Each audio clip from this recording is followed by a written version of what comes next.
Whoa, I think I'm making a video. Yeah. Alright, another one of these third-party videos while I'm cleaning kind of thing, or just reorganizing the clutter a little bit. Didn't wake up in time to put the garbage out. It's kind of stupid. Anyway, gifts for Piro.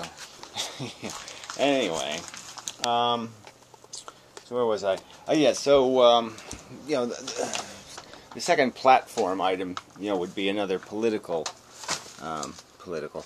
be another democracy change. You know, the first you do the instant runoff voting thing, get that passed, and you know, get rid of that spoiler crud, and that way you open up the third party thing. Is then third parties can at least get elected, you know, for president and stuff. You wouldn't have the Ralph Nader problem. So you could have other third party candidates that actually have a chance to win, because we all wouldn't worry about, you know, getting George Bush elected kind of thing. I mean, I would have voted for Nader, but, you know, I was smart enough to know you don't want George Bush to be president. But anyway, you know, but obviously the other Nader supporters, some of the other Nader supporters couldn't figure that out and doomed us to horror. But anyway, it doesn't, you know, that's the secondary subject. The other point is this: there's another element to the democracy reform, which is having real representation, you know, instead of this winner-take-all congressional election stuff, which ends up giving us the same, basically the same people run in every election, the same majority gets to decide in every state, so you really don't have representation. You know, I've used the cigarette smoker example, but there's lots of examples. The only way black people, you know, end up with representation is because of segregation, you know, because they live in condensed areas. So if, you know, theoretically, you could have a very, you could have a minority of 30 or 40 million people, and they won't have representation because they're not segregated in a district somewhere in a state. So it just makes sense to have the ideological freedom to vote your ideology, you know, not to vote what you believe in, not where you live. There has to be a better balance of these two interests. I mean, you do have some local interests, but it's not like the old days where, you know, all politics was local. It just isn't. 99% of the stuff I care about has absolutely nothing to do with where I live, and it's not getting represented. I've never had a congressman, and that's another offense to the system, is you don't need a winner-take-all. You don't need to disenfranchise half the American people in the Congress. You don't need to take away their representation. You have enough seats where you can let everybody have their fair share. You can let everybody have a real representative. Not somebody they hate, not somebody they despise. I mean, the very idea that I have a congressman that I despise. He considers me his constituent, and yet I despise him. I mean, he is the anti-politician, the anti-philosophy from my perspective. And here he claims to have the weight of my sanction. He claims that, in a way, he represents my reality, and he represents none of it. So anyway, I go into all this crap in the on the IRV channel, so I'll post a link to that, so you can get videos on that subject. It's not as complicated as it seems, but it's always difficult to explain just how far off the mark the system we have is. And you should be able to understand that it's probably isn't the best system, but you should be able to understand that it's a frickin' archaic system. It's a system invented, you know, hundreds of years ago, when, you know, it took 2 days to go 20 miles. You know, where there were, you know, no computers, I mean, just a completely different reality we lived in, and we can do so much more in terms of representing people and creating a more direct democracy, but more importantly, a more representative democracy. I'm not for direct democracy only in the sense that if you tried to write legislation for the average dope, yeah, it's just going to be garbage legislation. It'll just say insane things like buy me lots of stuff, but don't make me pay for anything for anybody else. You know, that's the bills all look like that. Put it in somebody else's backyard. I mean, there won't be anything rational in the policy. So in a sense, you do have to have people who know how to. It's almost like the necessity, the evil necessity of lawyers. You do need some people who have some sort of understanding of the principles involved and the methods of argumentation. You can't just let any asshole, go in and say, I think I win because I think I have better stuff to say I win with. I mean, just who wants to be wasting time with people who say crazy, the reptilians say I should win this case, That's not gonna, no point in running a country that way. Anyway, so that would be the second reform. So first you got to get the instant runoff voting thing. And like I said, the game is basically just to get enough people to support you, where you go up to one of the political parties, both of them, and you say to them, look, this is the deal. My votes, my 3 million people, will vote for you, even though they hate you. We'll vote for you if you guarantee us an up or down vote in the Congress on this bill. Or some other catch like that. You just make it clear that we're going to have a contract, public contract, and we're going to assert certain, we're going to oblige you to behave a certain way, and to fill your side of the contract, and we'll call that acceptable for this round, and that'll be the round for this election, and then the next election comes and you push another agenda.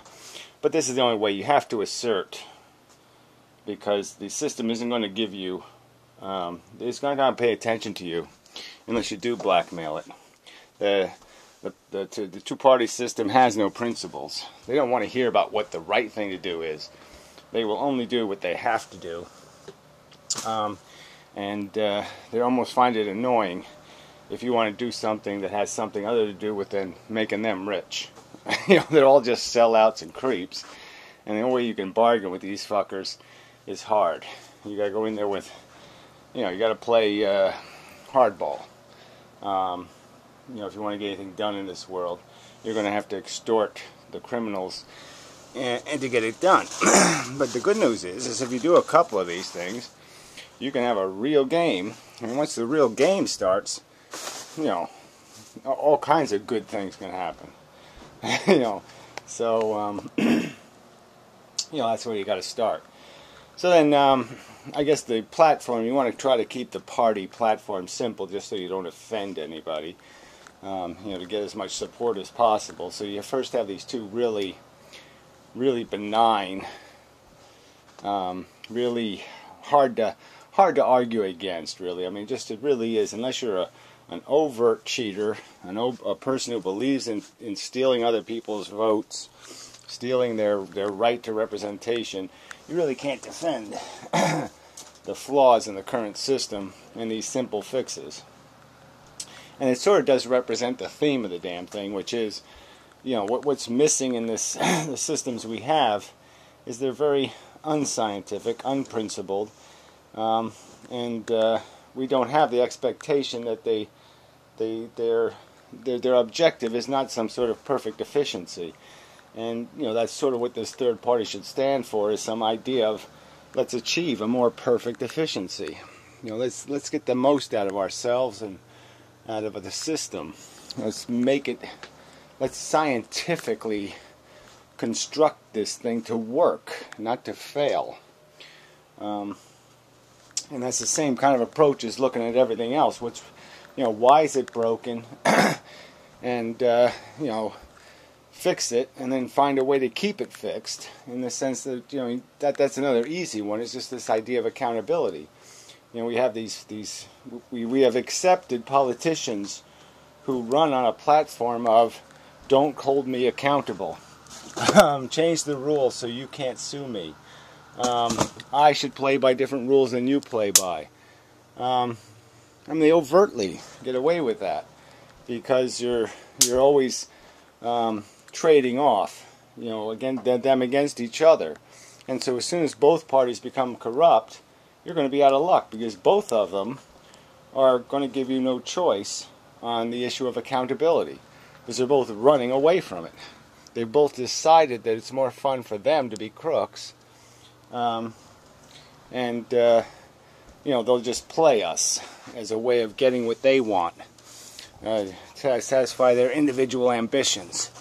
I mean, Obama didn't want to be president because he knew what he was doing, because he had a plan. None of that shit had anything to do with it. He wanted to be president because he has a big, giant ego. And he wanted to be painted on the wall somewhere and maybe have his picture on a coin someday.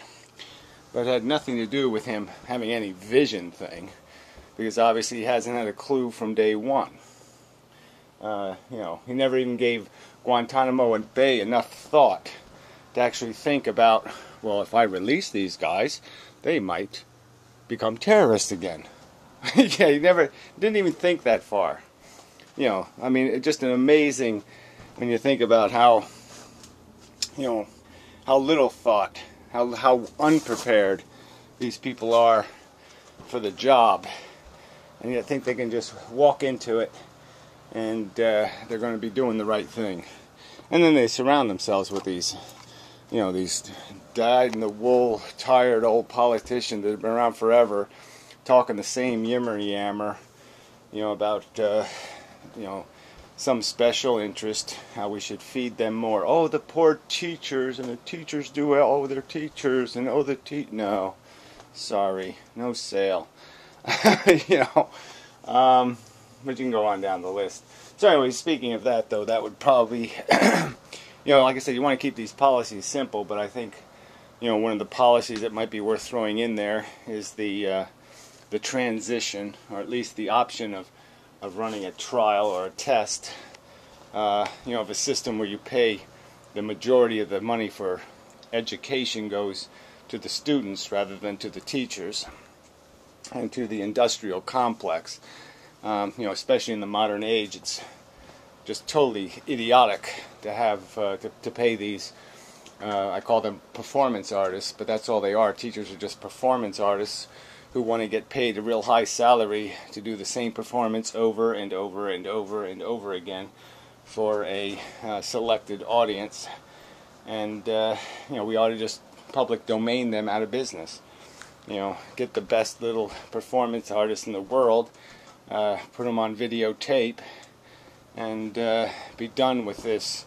Pay me every week to do the same shit I did the week before, and the week before that, and the week before that. It's just nonsense. It's just incredibly inefficient. And do it in this atmosphere of forcing food down a kid's throat rather than making them hungry, rather than putting carrots in front of them and giving them the incentive to chase those carrots and in the process become edified. I mean, that's the real game. Yeah, if somebody didn't pay you to go to work, you wouldn't go to work, and you know it. You'd hate your job, and you know it. It just really is silly for people to think that they're going to get the most out of their education dollar by force-feeding kids, by essentially institutionalizing them in a prison they don't want to be in for a reward they're never going to see. That's really stupid. So anyway, so that's just one of the subjects. But again, it's this whole efficiency thing. So whether you get to all kinds of government policies. I mean, generally speaking, I think there's a decent balance between libertarianism, the idea of social liberty, and accountability. This idea of a responsibility party that basically just says, look, once you fulfill your responsibilities, everything else is yours. All the rest are rights. So as long as you can have your liberal right to use drugs, you just have to first fulfill your responsibility not to kill somebody on drugs. So as long as you give us the right to test you, as long as you give us the right to protect ourselves from you flying an airplane hungover, who cares? Yeah, do whatever you want. So, this idea of being responsible, having the camera on, being accountable, especially government employees and the rest of these crooks and thieves, we should be responsible. We should be willing to accept that may well be surveilled in our activities in exchange for extra liberty. That's how you get extra liberty. I mean, that's one of the ironies of the whole anarchy debate, is these idiots think you're liberated by taking away the rules. But if you think about it for just a little tiny bit, you can realize that rules about people having safe cars on the road save your life. They don't kill you. These are things that are, having police and some laws and fingerprints and all that kind of stuff keeps your kids from getting raped and murdered. And that you really wouldn't want to have to individually think about that and worry about that and have to hire your own security guards. You don't want to have to build a moat around your house and do all this other crap. That's not liberty. You're not liberated by destroying responsibility. You are, in fact, liberated by creating accountability. And the whole point of this third party would be to recognize those balances and recognize that all we're really trying to do as good umpires, and that's what we're trying to do, is we're just all trying to think like the umpire. Think like somebody who cares about the game. Doesn't just care about their players, doesn't just care about themselves, but thinks, what makes it a good game? What rule changes do we make in the game to make it a nice, fair, even contest? To do the best we can to create a good sport. And that's really the objective. And so when it comes to the economy, I don't think it would be a bold statement to say that, the first value is the worker. The worker. Yeah, that's the first thing you worry about, is the welfare of the worker, the fairness to the worker. And everything else builds out from there. Obviously, it's in the worker's interest to have a place to work, but it's in the consumer's interest that the only thing they're working on isn't some scam, isn't writing small print, and designing cans to, psychologically fuck with our head. Being gamed, by whole industries whose only purpose is to trick us. Why would we want to support an economy that isn't making anything, that isn't innovating, that isn't improving, but they're just the only thing that's evolving, the only thing that's getting better and more insidious is their way to fool, their ability to fool us, to trick us, to pull the rug out from under us, kind of thing. To small print us and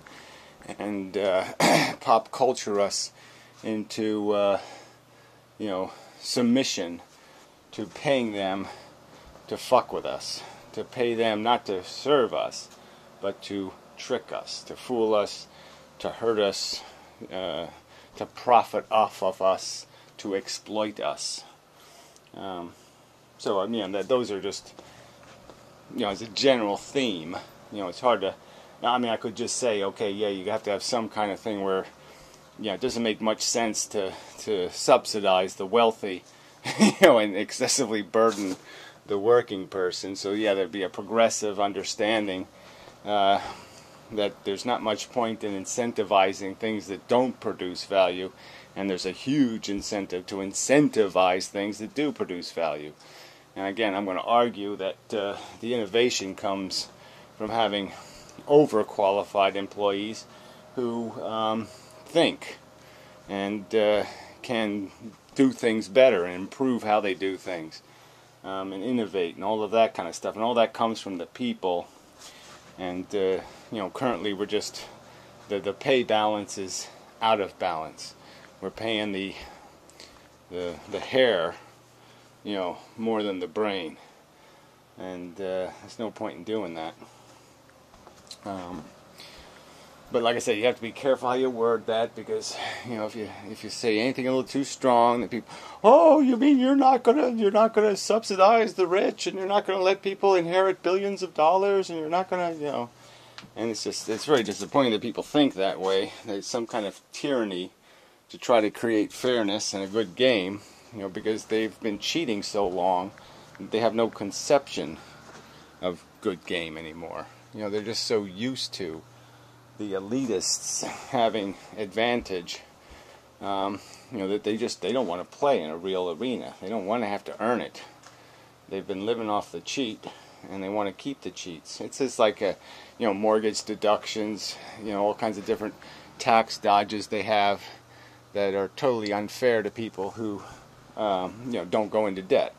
So you essentially reward people for debt and punish people who find debt obnoxious.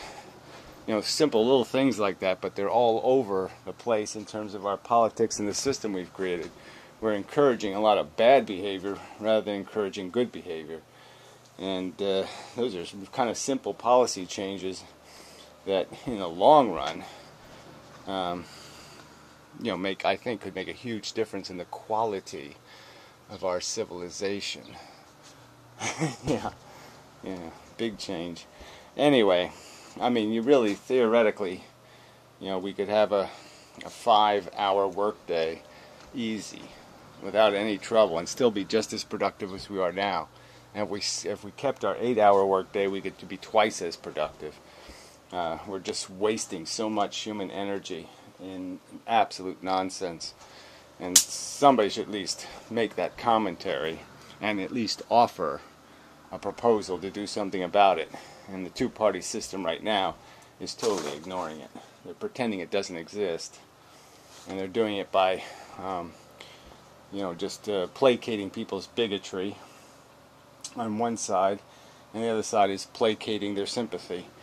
You know, doing all this, oh, the poor people can't help it kind of crap. You know, and it's just, you know, both sides are just, it's just so lame, the scapegoating going on from the right, and the, you know, blame diverting going on the left. So, yeah, probably this is all I need to do with this video. I'm not doing much cleaning, so there's really no point in me doing this if I can't.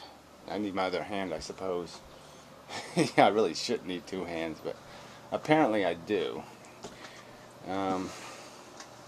That just might be because I'm distracted. Ugh. Jesus. It is strange how this holding this camera, you know, this having your arm up thing, is really, yeah, it's revealing the weakness that exists in my lower back. I mean, it's, you know, it isn't bad, but it's just funny how that movement is indicating to me that I need to do some work on my back.